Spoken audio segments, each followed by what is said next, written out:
आज पता नहीं पंखा कैसे ख़राब हो गया। नमस्ते, मेरा नाम है रोहित और जैसा कि आप लोगों को बता दूं, मैं रोज़ सुबह रनिंग के लिए जाता हूं, लेकिन कल रात देर सोने की वजह से आज सुबह देर उठा।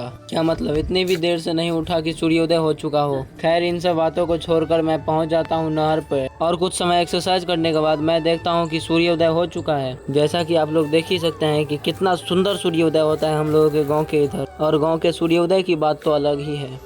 खैर, कुछ समय बाद मैं घर जा ही रहा था कि मुझे रास्ते में एक फल मिला। तो आप लोग कमेंट में बताइए कि इस फल का नाम क्या है। देखते हैं कौन सही कमेंट कर पाता है। बट इन फल सब को छोड़ते हुए मैं आ जाता हूँ घर आते ही मैं ब्रश करने जाता हूँ, साथ में फेस वॉश को लेकर। राजा जी। अरे बहन का फेस वॉश पड़ा था, सोचा आज फेस वॉश खत्म ही कर दूं। खैर, इन सब बातों को छोड़कर मैं चला जाता हूँ कोचिंग अपने आप को व्यस्त रखने के लिए। और कोचिंग से आने के बाद मैं खाना खा कर उठता ही हूँ कि सोनी मेरे लिए पपीता लेकर आती है, और मैं अपने पेड़ का पपीता ना खाऊं ऐसा हो ही नहीं सकता है, क्योंकि इस पेड़ का पपीता इतना मीठा है ना कि खाने के बाद आपके मुंह से ऑटोमेटिक निकल जाएगा, वाह क्या पपीता है। लेकिन पता नहीं मेरी खुशी को किसकी नजर लग गई। खाना खाकर बैठा ही था कि एक काम आ गया।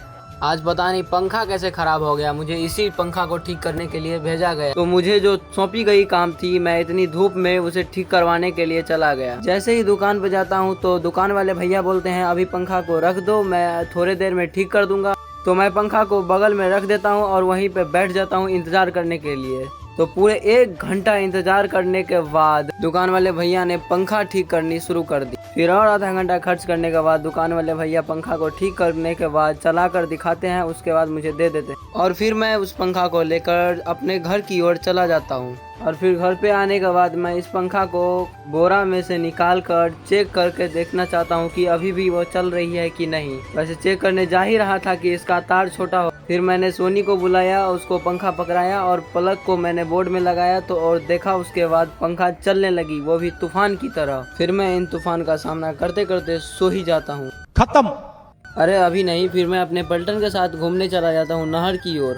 नहर पे पहुँचने पर जो यहाँ पे सुकून मिलता है ना, वो शायद ही कहीं और सुकून मिलता होगा, क्योंकि यहाँ पे इतनी शुद्ध हवा जो बहती है। फिर मैं घूमने के बाद अपने घर पे आ जाता हूँ पढ़ने के लिए। पढ़ाई खत्म करने के बाद मैं खाना खाता हूँ, उसके बाद सो जाता हूँ। और हाँ, जाते जाते सब्सक्राइब कर देना।